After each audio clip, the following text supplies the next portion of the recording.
خوشیوں کے لمحوں میں ابراہیم کی یادیں ہیں، ان قربانی کے جذبوں میں اسماعیل کی باتیں ہیں، اسماعیل کی باتیں ہیں۔ الحمدللہ رب العالمین والصلاة والسلام علی سید المرسلین، اما بعد فاعوذ باللہ من الشیطان الرجیم، بسم اللہ الرحمن الرحیم۔ الصلاة والسلام علیکہ یا رسول اللہ وعلی آلکہ واصحابکہ یا حبیب اللہ، الصلاة والسلام علیکہ یا نبی اللہ وعلی آلکہ واصحابکہ یا نور اللہ۔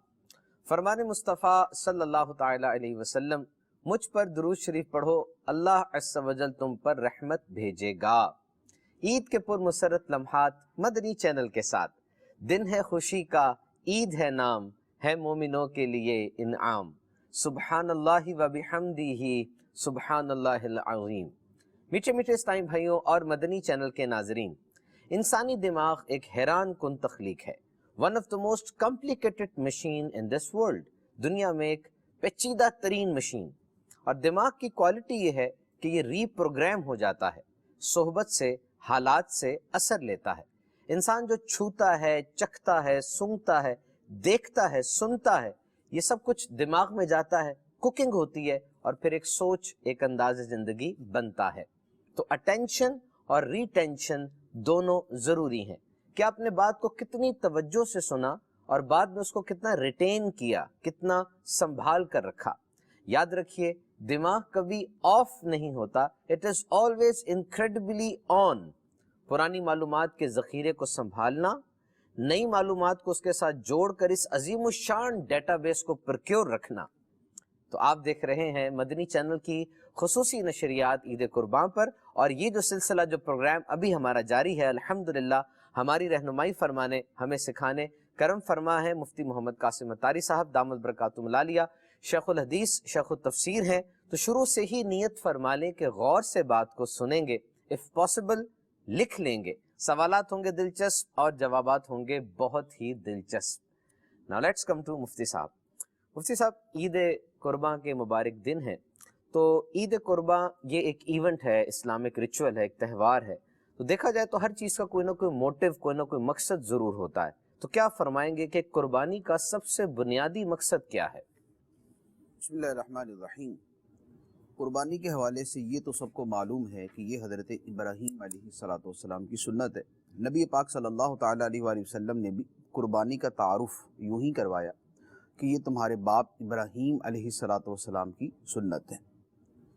اب جن کی یہ سنت ہے، ان کی قربانی کیا تھی اور اس قربانی کے پیچھے مقصد کیا تھا؟ اگر وہ سامنے ہو تو ہمیں اپنی قربانی کا مقصد بھی سمجھ آ سکتا ہے۔ حضرت ابراہیم علیہ السلام کی جو قربانی تھی، وہ تو آپ نے اللہ تعالیٰ کے حکم پر اپنے بیٹے کو قربان کرنے اور ذبح کرنے کا ارادہ اور قصد اور کوشش فرمائی تھی، جس کی جگہ اللہ تعالیٰ نے ایک مینڈا بھیج دیا، دمبا بھیج دیا۔ لیکن حضرت ابراہیم علیہ السلام کی جو قربانی تھی، اس کے پیچھے حضرت ابراہیم علیہ السلام کی جو اللہ تعالیٰ کے ساتھ محبت، عشق، اس کے حکم کے اوپر اپنی ہر چیز قربان کر دینا، اللہ تعالیٰ کی محبت کو ہر شے کی محبت پہ ترجیح دینا، اس میں بنیادی طور پہ یہ مانا پایا جاتا تھا کہ اولاد جیسی جو محبوب ترین چیز ہے اور بعض اوقات انسان کو اپنی جان سے بھی زیادہ عزیز ہوتی ہے، پہلے تو اپنی جان بھی کئی مواقع پر اللہ تعالیٰ کی راہ میں قربان کرنے کے لیے تیار ہوئے۔ جب نار نمرود کے اندر آپ کو ڈالا گیا تو نار نمرود کے اندر آپ جو گئے تو اپنے ان افعال کی وجہ سے گئے جو آپ نے اپنے قصد سے کیے تھے، اور جس کا نتیجہ آپ کو معلوم تھا کہ کچھ بھی ہو سکتا ہے۔ تو وہ جو کام کیا تھا، اس میں اپنی جان جو بندے کو بڑی محبوب ہوتی ہے، وہ اللہ تعالیٰ کی رضا کے اوپر قربان کرنے کی کوشش فرمائی، اور یہاں پر اپنے بیٹے کی جان کو اللہ تعالیٰ کی محبت کے اوپر قربان کرنے سے زیادہ محبوب ہے۔ ٹھیک ہے، تو بنیادی طور پہ اس کے اندر فلسفہ یہی ہے کہ بندے کے دل میں اللہ تعالیٰ کی محبت اپنی جان کی محبت سے بھی زیادہ ہو، اللہ رسول کی محبت اپنی اولاد، اپنے بیوی بچوں اور اپنی دنیا کی ہر شے سے زیادہ محبوب ہو، تب جو ایمان کی مٹھاس ہے وہ دل کے اندر پیدا ہوتی ہے۔ حدیث مبارک ہے، نبی پاک صلی اللہ تعالیٰ علیہ وسلم نے ارشاد فرمایا کہ جس بندے کے اندر 3 چیزیں پائی جائیں وہ ایمان کی مٹھاس کو پا لیتا ہے۔ ثلاث من کن فیہ وجد بہن حلاوت الایمان، جس بندے میں 3 چیزیں پائی جائیں وہ ایمان کی مٹھاس کو پا لے گا۔ پہلی بات اس میں یہ ہے کہ اللہ اور اللہ کا رسول اسے ساری کائنات سے زیادہ محبوب ہو جائیں۔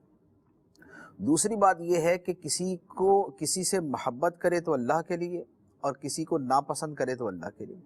اور تیسرا یہ ہے کہ کفر میں جانے کو ایسے ناپسند کرے جیسے آگ میں پھینکے جانے کو ناپسند کرتا ہے۔ یہ تینوں اوصاف ویسے تو جدا جدا ہیں، لیکن حقیقت ان کے پیچھے پھر ایک ہی ہے کہ اصل اللہ اور اللہ کے رسول کی محبت ہی ہے اس کے اندر، کہ وہ محبت اتنی غالب ہو جائے کہ اس سے ہٹنا آگ میں جانے کے برابر ہو اس کے لیے۔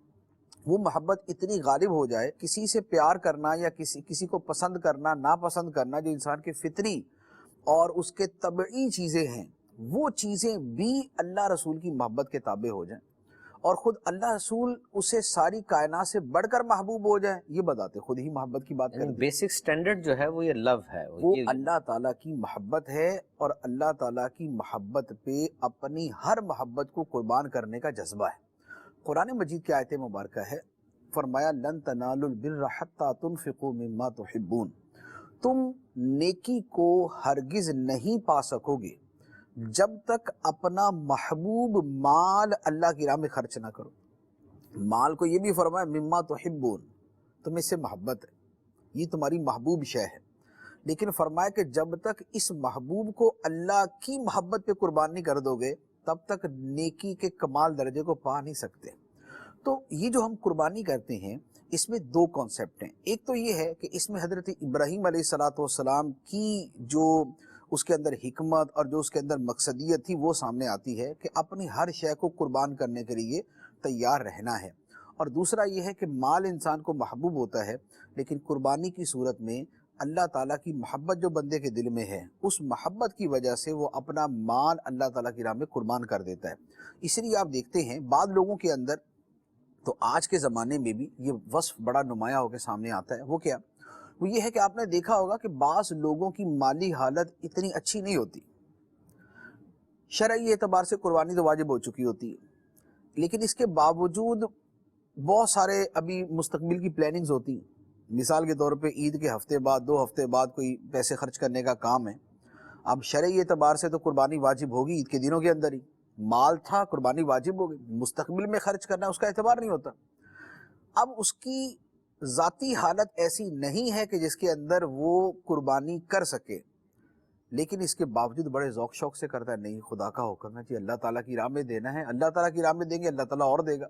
یوں آپ کو بہت سارے لوگ ملتے ہیں کہ جو اس جذبے کے ساتھ قربانی کر رہے ہوتے ہیں، جس سے بڑا واضح طور پہ سمجھ آتا ہے کہ واقعتاً اپنا محبوب مال اللہ تعالیٰ کی راہ میں خرچ کر رہے ہیں۔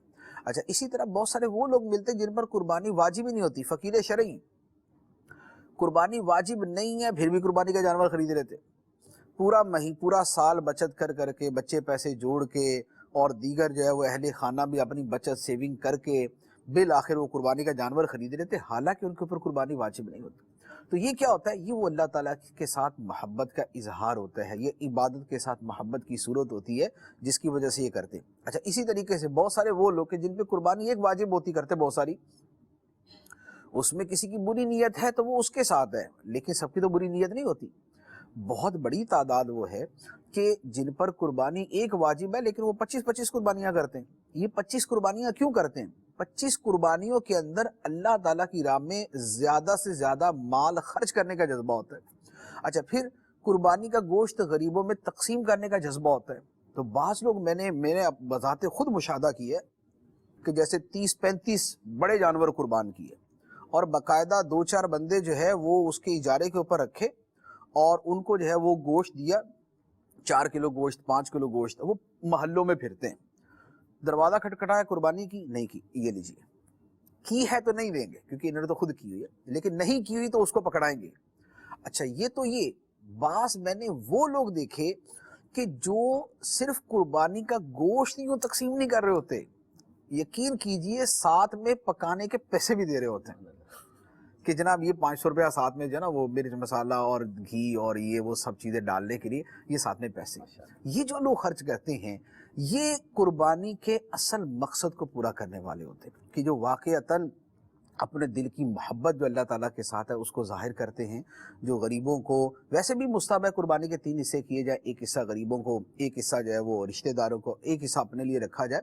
لیکن یہ تو ایک حصہ اپنے لیے رکھ کے بقیہ 500 حصے دوسروں کو دے رہے ہیں. تو یہ اللہ تعالیٰ کے ساتھ محبت کا اظہار, یہ حکم الہی پہ غریبوں کی مدد کرنے کا جذبہ, یہ جو اسلام نے دوسروں کا خیال کرنے کا, غریب کی مدد کرنے کا, غریب کی جو ہے وہ خوراک کا خیال کرنے کا, اسے اچھا کھلانے کا جو ذہن دیا ہے, جو حکم دیا ہے, یہ اس کے اوپر عمل کرنے کی صورت ہے. مفتی قاسم صاحب یہاں پر جو آپ نے کلام فرمایا ماشاءاللہ بہت ہی زیادہ اچھی رہنمائی فرمائی. سب سے پہلے تو اس میں ایک کوشچن یہ ریز ہوتا ہے کہ مقصد اب حضرت ابراہیم علیہ السلام نے جو قربانی کی وہ بیٹے کی قربانی تھی, کوئی دنیا کا مال اس کو کمپنسیٹ نہیں کر سکتا, اور ہمارے تک جب یہ حکم آیا تو یہ صرف مال کی صورت میں ہے. بکرا یا بڑا جانور جتنا مرضی مہنگا ہو جائے, بیٹے جتنی اس سے وابستگی تو نہیں ہو سکتی. تو اس کا مطلب یہ ہوتا ہے کہ ٹیسٹنگ کے لیولز ڈیفرنٹ ہوتے ہیں, یعنی ان کو بیٹے کی قربانی کا فرمایا گیا, ہمیں صرف مال کی اور ایک جانور کی. بکرے سے انسیت ہو جاتی ہے, جانور ایسا ہوتا ہے لیکن اتنی انسیت تو نہیں ہو سکتی. دیکھیے 2 چیزیں ہوتی ہیں. ایک تو یہ ہوتا ہے کہ جب ایک ایگزامپل سیٹ کی جاتی ہے وہ میکسیمم کی جاتی ہے, سبحان اللہ, کیونکہ سارے لوگ میکسیمم نہیں ہوتے. سب لوگوں کی سوچ, اپروچ اور سب لوگوں کا مینٹل لیول, سب لوگوں کی ڈیووشن یہ ایسی نہیں ہوتی. لہذا ایگزامپل تو اس قدر ہائی سیٹ کی جاتی ہے کہ اس کو دیکھ دیکھ کے جذبہ پکڑتے جائیں. ٹھیک ہے, ہم کسی کے سامنے اگر کسی کو مثال کے طور پہ یہ ہوتی کو پیمائی ہوتی ہے نا, پہاڑوں پہ چڑھنا, چڑھ جاتے اتر آتے. پھر اب اس کو ہم نے کسی کو کہنا نا کہ آپ فلاں چوٹی کے اوپر چڑھے, تو اس کے سامنے مثال اس بندے کی نہیں رکھیں گے جو اس سے چھوٹی والی چوٹی پہ چڑھا ہوگا. ہم اس کے سامنے مثال اس سے اوپر والی چوٹی پہ چڑھنے والے کی رکھیں کہ دیکھو یار فلاں بندہ تو K2 پہ چڑھ کے آ گیا, تم تو اس پہ چڑھ رہے ہو. تو ایگزامپل جو ہوتی ہے یہ بہت بلند و بالا رکھی جاتی ہے. اسی لیے کل ہم نے ہمارا جو پچھلا سلسلہ تھا یہ عید کے حوالے سے, اس میں بھی میں نے یہی عرض کیا تھا کہ بزرگان دین کے جو احوال ہوتے ہیں وہ میکسیمم ایگزامپل سیٹ کی جا رہی ہوتی ہے. ہمیں بعینی ہی اس طرح کرنا ہمارے لیے ہمارے بس میں نہیں ہوتا, اور سب کو فالو کرنا تو ناممکن ہی ہوتا ہے کہ وہ ہو ہی نہیں سکتا. کئی زندگیاں چاہیے اس کے لیے.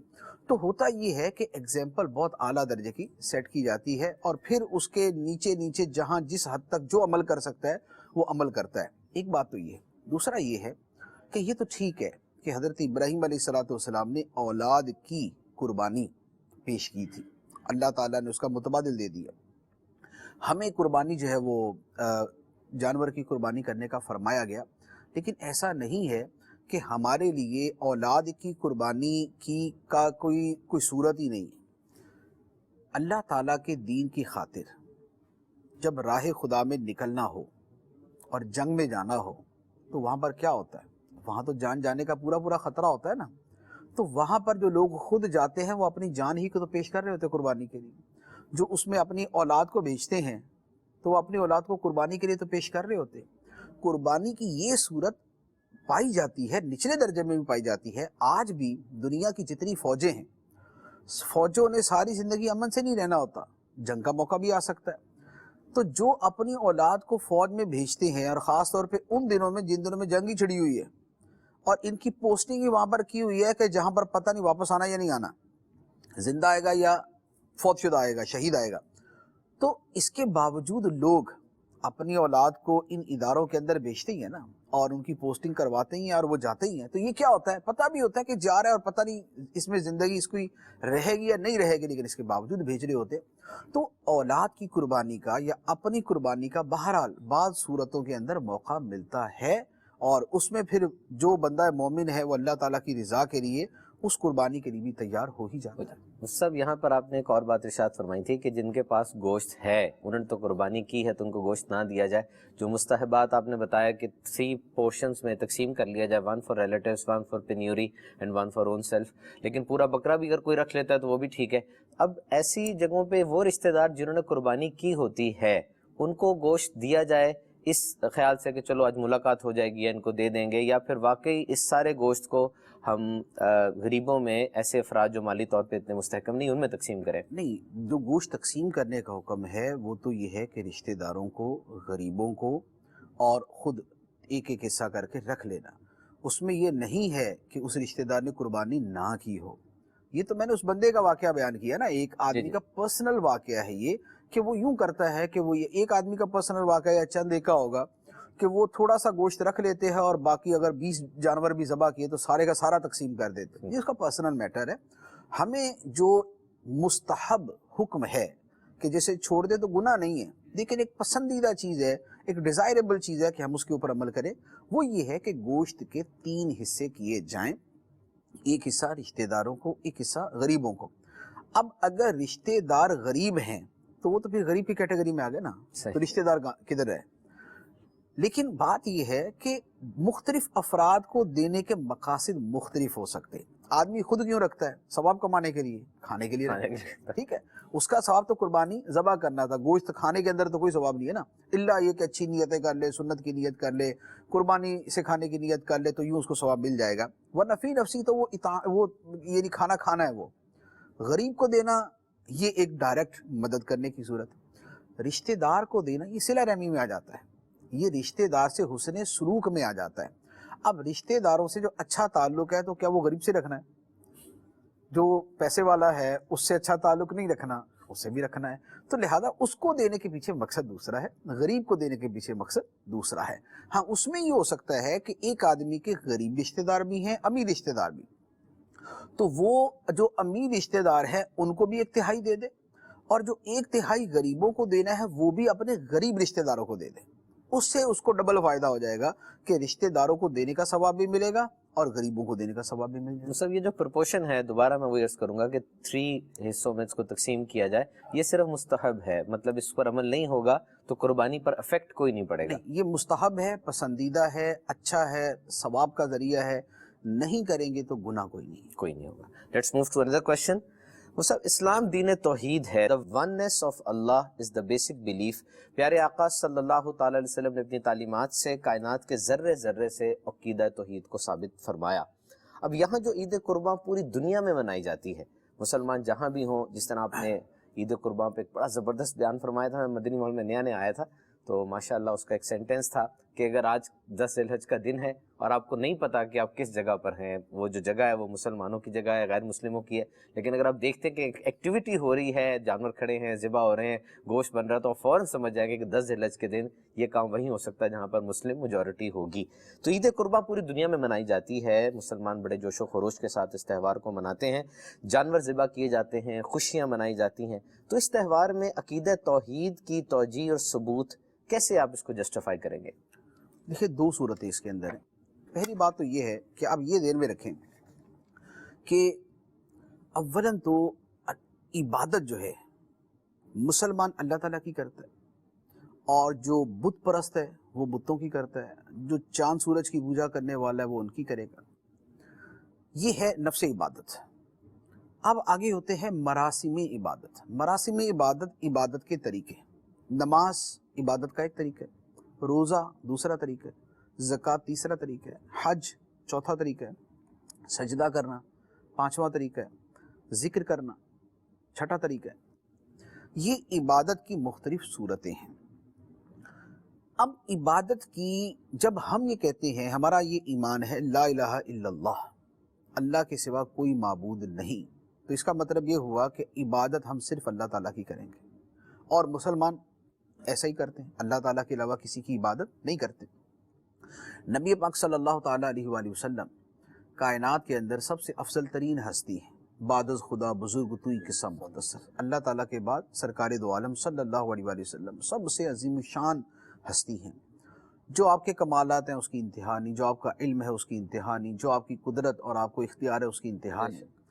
ان سب کے باوجود نبی پاک علیہ الصلوۃ والسلام کا جب بھی ہم نام لیتے ہیں، یا بہت مرتبہ جب نام لیتے ہیں، تو ہم کہتے ہیں اشہد ان محمدًا عبدہ ورسولہ، میں گواہی دیتا ہوں کہ محمد صلی اللہ علیہ وسلم جو ساری کائنات میں سب سے زیادہ علم رکھنے والے، قدرت رکھنے والے، اختیار رکھنے والے، شان رکھنے والے، نبیوں پہ بلند، انسانوں سے فائق، فرشتوں سے افضل ہیں کیا؟ عبدہ، اللہ کے بندے، اللہ کے بندے۔ اس سے یہ پتہ چلتا ہے کہ جب کائنات کی عظیم ترین ہستی کو بھی ایک مسلمان اللہ کا بندہ ہی مانتا ہے، اللہ نہیں مانتا، خدا نہیں مانتا، معبود نہیں مانتا، تو کسی اور کو ماننے کا تو سوال ہی پیدا نہیں ہوتا۔ لہذا مسلمان کے اندر جو عقیدہ توحید ہے وہ تو اس کی رگ و پے کے اندر اترا ہوا ہے۔ کسی ولی کو، کسی اور کو تو کیا ماننا جب کائنات کی سب سے افضل ہستی کو نہیں مانا، اور ان کو بھی عبدہ عبدہ کی تکرار ہم کرتے رہتے ہیں، ہر نماز کے اندر شہادت جو ہے وہ پڑھی اتحیات کے اندر، اور عبدہ و رسولہ۔ تو لہذا توحید جو ہے یہ تو مسلمان کے رگ رگ کے اندر موجود ہے، ایک بات۔ دوسری بات یہ ہے کہ یہ جو میں نے عرض کیا تھا کہ عبادت کے جتنے طریقے ہیں وہ خاص اللہ تعالیٰ کے لیے۔ نماز ہم اللہ تعالیٰ کے لیے پڑھتے ہیں، باقی جو عبادتیں وہ اللہ تعالیٰ کے لیے کرتے ہیں۔ قربانی جو ہے، جانور کا ذبح کرنا، جانور کا خون بہانا، یہ مختلف مذاہب میں بطور عبادت کے رائج ہے۔ ہر مذہب کے اندر قربانی کی کوئی نہ کوئی صورت ہوتی ہے۔ بعض مذاہب کے جو جانور قربان کرنے کی بات ہی نہیں کرتے، وہ ایک اور چیز ہو جاتی، لیکن بھیڑ چڑھانے کے اندر تو وہ بھی جو ہے نا وہ بہت ساری بھیڑیں چڑھاتے ہی۔ قربانی چونکہ عبادت ہے، اور یہ عبادت بھی مشرکوں نے غیر خدا کے لیے بہت جگہ پر کرنا شروع کی ہوئی تھی۔ جیسے خود خطہ عرب کے اندر ہی آپ لے لیں، مشرکین عرب بتوں کے نام پہ جانور ذبح کرتے تھے، بتوں کے نام پہ جانور کھلے چھوڑ دیتے تھے، بحیرہ، صائبہ، حام، وسیلہ، قرآن پاک کے اندر یہ نام موجود ہیں۔ تو یہ جو جانوروں کی قربانی اور جانوروں کے حوالے سے معاملات وہ غیر خدا کے ساتھ کرتے تھے، اور یہ بھی عبادت کی ایک صورت تھی۔ تو اب توحید بنتی ہی تب ہے کہ جب عبادت کی یہ صورت بھی اللہ تعالیٰ کے ساتھ خاص ہو، یہ بھی اللہ تعالیٰ کے لیے ہی ادا کی جائے۔ تو لہٰذا قربانی ہمارے لیے ایک لازم یوں قرار دی گئی کہ تاکہ ہر سال، نماز تو ہم روزانہ پڑھتے، حج سال میں ایک مرتبہ کرتے ہیں، روزے بھی سال میں ایک مرتبہ رکھتے ہیں، زکوٰۃ بھی سال میں ایک مرتبہ دیتے ہیں۔ تو قربانی کی جو عبادت ہے، اس کا اللہ تعالیٰ کے ساتھ جو اختصاص ہے کہ یہ خدا کے لیے ہی ہوگی، مسلمان کی طرف سے خدا کے لیے ہوگی، تو وہ کب ہوگی؟ تو اللہ تعالیٰ نے اس کا بھی ایک سالانہ طریقہ مقرر کر دیا کہ ہر سال جیسے دیگر عبادتوں کا اللہ تعالیٰ کے لیے اظہار موقع بہ موقع کرتے ہو، کوئی روزانہ، کوئی سالانہ، تو اس کو بھی سالانہ اللہ تعالیٰ کے نام پہ کرو، تاکہ تمہارا یہ عقیدہ کہ تمام عبادتیں اللہ تعالیٰ کے ساتھ خاص ہیں، یہ ساری کی ساری نمایاں ہو کے سامنے آ جائیں۔ تو لہذا جب ہم قربانی کرتے ہیں، اور قربانی بسم اللہ اللہ اکبر، حتیٰ کہ قربانی کرتے ہوئے درود پاک پڑھنا ممنوع ہے، مکروہ ہے۔ نبی پاک علیہ الصلوۃ والسلام پہ درود پاک پڑھنا قربانی کے وقت مکروہ ہے۔ کیوں؟ اس لیے کہ یہ عبادت کا وقت ہے، اور یہ عبادت خاص اللہ تعالیٰ کے لیے کرنی، لہذا فرمایا کہ اب اور کچھ نہیں، اب خاص عبادت کے مفہوم کو پورے طور پہ اجاگر کر کے اللہ تعالیٰ کے لیے کیا جائے۔